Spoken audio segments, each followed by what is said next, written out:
Bahay na may malaking savings sa kuryente at sa tubig? Meron ba yun? Meron po. Nandito tayo ngayon sa Leora Homes, Naik, Cavite. So ito yung pinaka-model natin, yung Amora model. Magbibigay tayo ngayon ng house tour at update dito sa Leora Homes. So ano pang hinihintay natin? Let's unlock your dream home.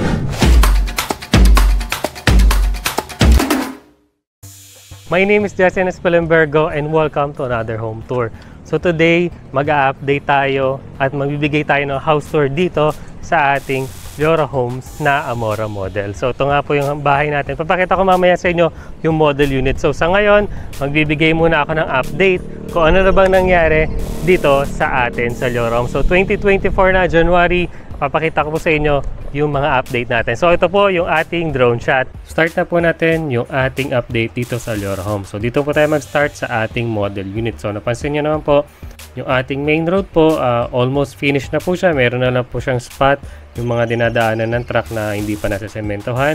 At dito naman po tayo syempre sa ating mga amenities. So kitang-kita nyo naman po, tapos na po ang ating covered court. So ang ganda na po ng covered court natin, functional na po siya, anytime pwede na po siyang gamitin.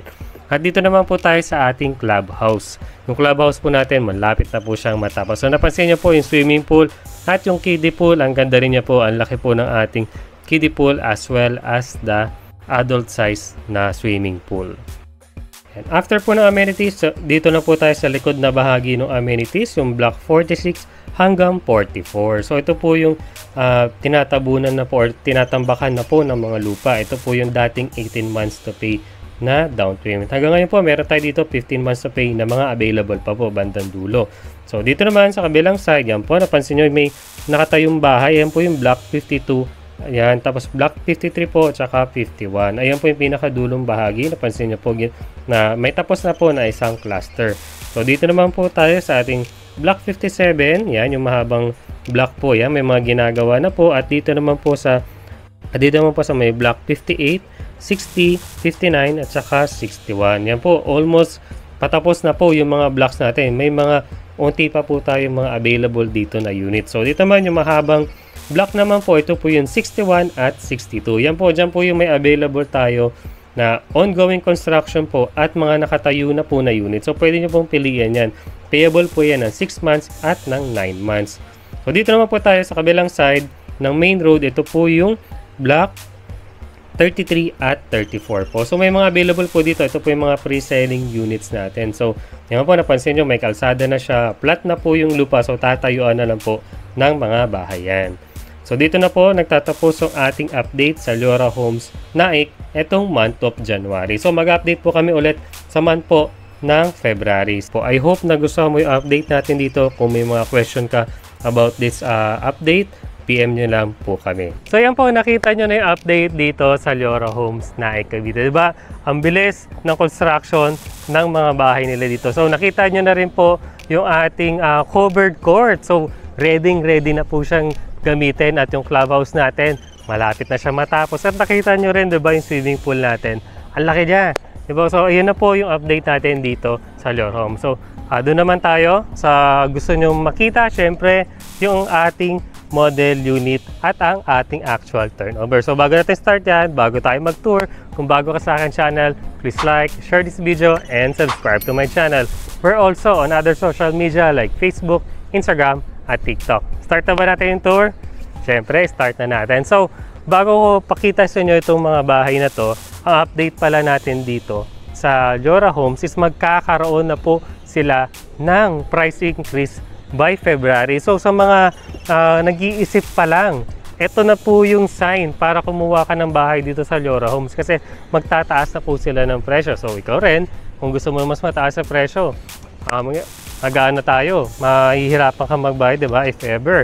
So, yun na nga po, magkakaroon tayo ng price increase. So, sa video na to, di po ako magsasabi ng pinaka-sample computation natin dahil nga magkaroon tayo ng price increase. So, kung gusto mo malaman yung presyo po, pwede nyo kaming kausapin dyan sa pinakaunang link sa baba ng description po. Pag click yan, diretso na po yan sa aming messenger. So, masasend ko sa inyo yung latest computation ng bahay na to. So, start na natin ang tour natin dito sa ating inner model na inner unit na Amora model. So, ang lot area niya po is 50 square meters. So ito po yung nakikita nyo, yung may graba po na area. Yan po ang ating 50 square meter na lote. So ang floor area niya po is 44 square meters. So sa loob ng bahay yan, up and down. So nagsisimula po ang lote natin mula dito, yan, sa dulo po ng sementadong part. So di ba, ang luwag po ng space mo para sa parking ng kotse mo. Pwedeng magkasya isang van, pick up, sedan, kasyang-kasya po yan dito. So yan po yung size ng ating parking space. At ang mapapansin din natin dito sa Leora Homes, yung ginamit nila ng mga tubo for the water. So PPR po yung ginamit nila dito. So mas matibay po yan or magandang klaseng tubo po yan. Ayan, sa buong bahay po, yan po yung ginamit nila. So hindi po siya yung typical yung kulay blue na mga hoses po, di ba? Mas okay po siya. At ang kontador nga rin natin dito, kakaiba. Dahil nga, di ba, may solar panel tayo dito. Mamaya, papakita ko sa inyo yung pinaka-system niya sa loob. So, dito naman, so, unahan, syempre, nandito yung Poso Negro natin. So, gawa po sa PVC yung pinaka-Poso Negro natin. So, 4 chambers po. 4 chambers po, sorry po. 4 chambers po siya. So, yan po. Napakaganda rin po ng location niya, napaka-accessible lang. Dahil nasa parking space lang siya. So, pansinin naman natin, syempre, yung facade natin dito sa Leora. So, napansin nyo, di ba? Ang ganda niya. So, modern, contemporary style yung kanilang nilagay dito or yung theme na ginamit nila. So, napansin na ba yung kulay, yung color combination natin, ang ganda ng accent ng yellowish accent natin dito, diba? Tapos, napansin nyo rin, lahat ng bintana at pintuan natin dito, meron na po siyang screen doors. Yan, sa bintana, sa pintuan, meron din po yan sa likod. So, hindi mo na kailangan gumastos para sa pagpapagawa ng mga screen doors natin. So, tuloy na tayo sa loob. Yan, so pasok naman tayo dito sa ating actual turnover. So ito yung pinaka-actual turnover natin. Ito po yung di-deliver sa inyo pag nakakuha kayo ng unit dito sa Leora Home. So, isa ko na sa pintuan. Yung pintuan natin, di ba, napansin nyo, napakalapad niya. Solid po yan, naka-hardwood. Yan, so ganda po. Double lock na rin po siya. May deadlock tayo sa taas.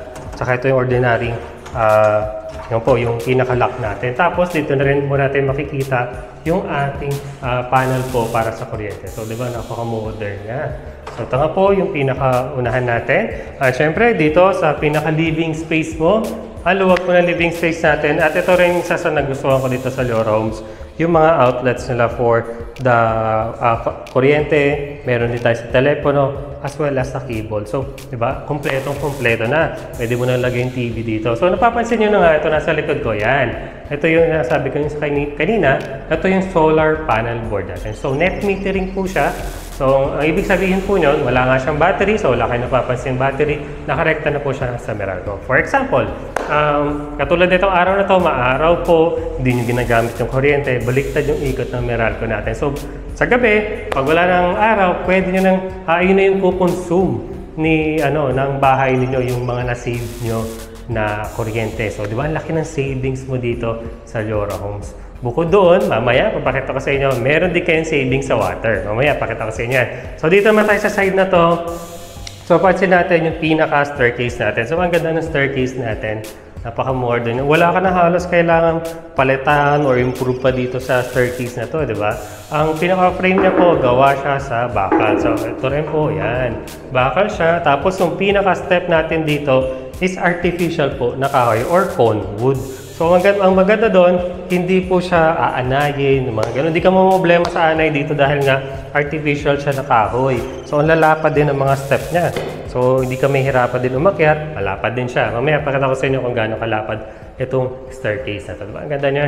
So, dito naman tayo, bago tayo pumunta sa CR, sa comfort room, puntahan na muna natin yung pinaka-kitchen mo. So, ito nga po yung nasabi ko sa inyo kanina, meron tayong screen doors na dito sa likod papunta sa iyong comfort, sa iyong kitchen. So, moving here sa atin, papunta sa likod, yung pintuan mo, flush metal door siya o gawa siya sa bakal. Yung hamba mo rin, ganun din.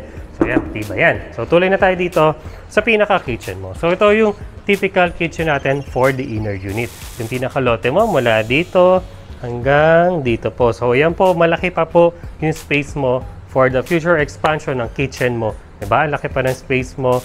Pwede mo pa-tiles na lang, pabuhos mo dito. Pwede mo pa-enclose to, diba? So, yung taas kasi ng CR is buhos na rin. So, pwede mo na lang ipa-diretso yan. So, dito naman tayo sa kitchen. Yung pinaka countertop natin is porcelain tiles na po siya. Tapos, syempre, open sa baba. Pwede mo na nga lang palagyan ng, ano yan, ng base cabinet. Tapos, yung sink natin dito, stainless steel na po siya at malalim siya. Syempre, may faucet na rin siya. So, in future, syempre, di ba, papa-extend mo or papa-close mo dito. Pwede mo na lagyan mo overhead cabinet. Pwede mo lagyan na lang dito yung pinaka-refrigerator mo, yung lutuan, yan. Kasi ano, mapapansin nyo sa taas, yan, nakita nyo, di ba, nandyan yung ating water tank. So, dalawa po yan. Itong side na to, ito yung ating 700 liters para sa rainwater collection tank. So, nakakonekta na po yan sa alulod natin. At yung kabilang side is yung fresh water. Yan po yung atin. So, malaki yung savings mo dyan kasi nakukuha mo na nga yung rainwater. So, pwede mo siyang gamitin pang flush, yung mga ganun po, di ba? So, malaking savings din po yan. So, di ba, ang laki ng savings mo dito sa Leora Homes. Pag tumira ka dito, hindi ka masyadong worry or guilt sa pagbukas ng aircon mo at sa pagdidilig ng halaman. Kasi, di ba, ang laki ng savings. So, galing sa nature yung pinanggagalingan ng energy na kinukonsumo. So, dito na tayo, siyempre, sa ating comfort room or toilet and bath natin. So, naka-tiles na po yung bababahagi niya. Ceramic tiles po siya. Hanggang dito po yung tiles natin for the walls. At napakaganda rin ng ating shower head para sa dito sa shower area. Ang shower area natin, ang lapad po ng shower area natin. So, mula tatlong tiles siya na 16 by 16 ata to or 12 by 12 to na tiles. Ganun siya kalapad. So, malaki yung pinaka-space mo for the shower area. Tapos mapapansin nyo, meron tayong valve dito na pwede nyo gamitin yung ating freshwater tank para sa pagliligo ninyo. So, ang ganda niya. Tapos, yung ating accessories naman dito, yung pinaka-brand niya po is Posi, as well as the wall hang lavatory. At mapapansin nyo rin dito sa baba, yan yung pinaka-valve natin. So, ito po yung pinaka-main valve natin. Tapos, yung ating main line para sa fresh water at yung rainwater collection tank na. So, pwede nyo pong flush yung ating rainwater collection tank or gamitin dito sa toilet with water closet po. So, diba, laking savings na nun. So, pagpa-flush mo palang araw-araw, diba, maraming nagwiwiwi, yung mga ganun po. So, laking savings po. Tapos, ang ating pintuan is PVC na rin po or gawa siya sa plastic. As well as the hamba po. So, di siya madaling mabubulok or di siya mabubulok dahil nagawa siya sa plastic. So, akit naman tayo sa taas. Ipapakita ko sa inyo yung second floor. So, dito naman sa ating staircase papunta sa ating second floor. Sabihin ko sa inyo kung gaano siya kalapad. So, ito na po yung pinaka-size niya po. So, ang ganda po nung spacing niya. So, malapad po yung pinaka-step natin. Ang lalapad ng step. Saka, di ba, napaka-quality. Tignan nung ating staircase. So, grande siya tingnan. So, mapansin din natin dito sa staircase natin, meron tayong dalawang bintana. So, pag pina-close nyo na itong area na to, pagtagal, pag nilagyan nyo na ng room, syempre hindi madilim dito dahil meron tayong dalawang bintana. So, kaya na tayo. Umpisa ako na dito sa likod na bahagi na bedroom sa bandang likod. Yan. So, ito na po ang actual turnover natin for the second floor. So, napansin nyo yung flooring natin na cement finish po siya, makinis po siya, at mapapansin nyo itong white lines na to.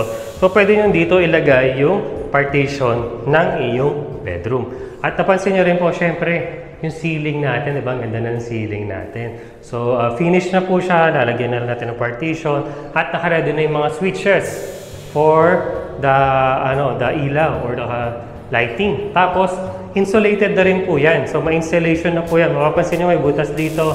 Yan, papakita ko na lang. Yan po, may ano na siya. Insulated na po siya.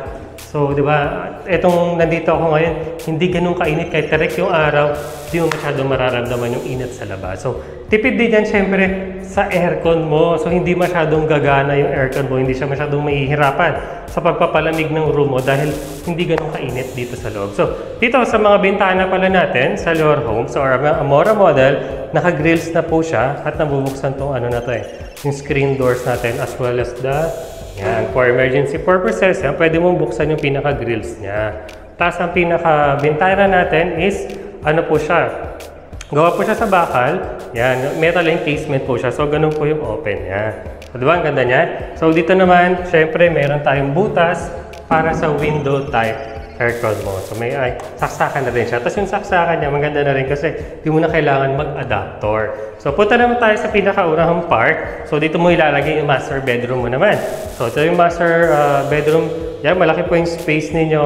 Ganun din, may bunang tayong butas para sa window type aircon at ganun din po yung mga bintana. So punta na tayo doon sa ating model unit. Papakita ko sa inyo kung gaano kaganda ang unit na to pag may mga gamit na at may kwarto na.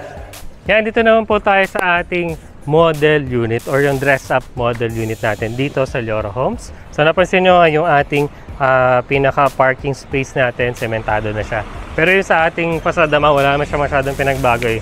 More on interior. So tara, pasok tayo sa loob. Papakita ko sa inyo yung loob dito.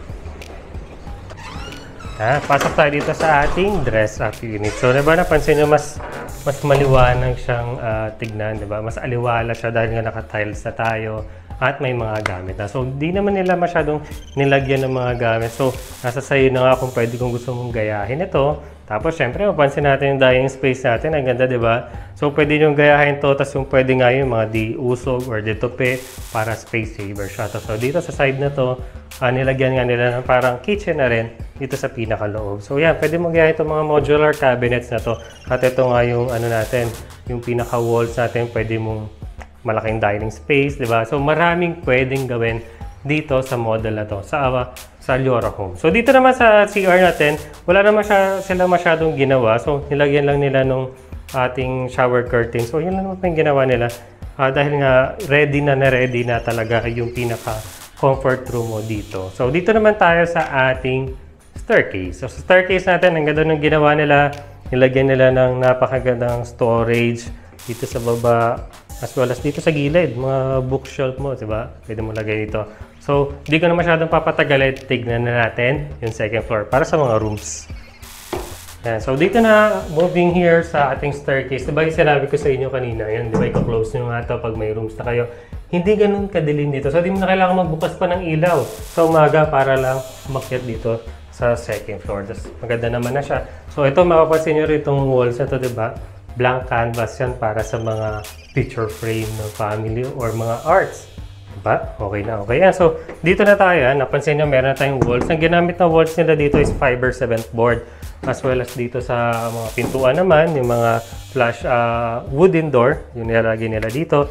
So, dito na tayo sa ating sample room sa pinakalikod na bahagi. So, perfect to para kung may dalawang anak ka, pwede pa rin yan. Kasi nga, ito yung isa, tapos meron pa tayong bunk bed dito sa baba. So, pwede nyo gamitin or gayahin itong style na to. So, pwede nga rin yan dyan. May lagyan mo ng computer dito sa area na to para sa pag-aaral nila. Or pwede rin, syempre, mataas naman yung ceiling natin. Pwedeng bunk bed na lang, di ba? Pwede yan. So, pwede mong lagay dito yung pinaka-cabinets mo sa area na to. So, punta naman tayo dito sa ating master bedroom. So, sa master bedroom natin, mas malaki po yung space natin. So, napansin nyo nga, meron tayo dito maliit na upuan na parang sofa type. So, pwede mong ilagay dito yung pinaka walk-in closet mo. Kung di mo gusto yung may ganito, walk-in closet or office space. So, side naman na to, napansin nyo, may malaki tayong higaan na at may space pa siya kabilaan. So, di ba, laki ng space natin dito sa Leora Home. So, I hope nagustuhan mo tong tour natin dito sa model house. I hope nagustuhan mo yung tour natin dito sa Amora model dito sa Leora Homes Night. Diba ang ganda ng model na to dito. So kung interested kayo malaman yung presyo nito at ang mga requirements for the locally employed or for the OFWs, pwede nyo kaming i-PM sa aming messenger sa Facebook. So click nyo lang po yung pinakaunang link dyan sa description. Dediretso na po yan sa aming messenger. So, di ko na po nga masasabi yung price para dito dahil nga magkakaroon tayo ng price increase. So, ito na po yung sa inyo para kumuha ng bahay dito sa Leora Homes. I hope nagustuhan nyo itong video na to. If nagustuhan nyo po, please leave a like, share this video, and subscribe to my channel. We're also on other social media like Facebook, Instagram, at TikTok. Thank you so much for watching and see you on the next one.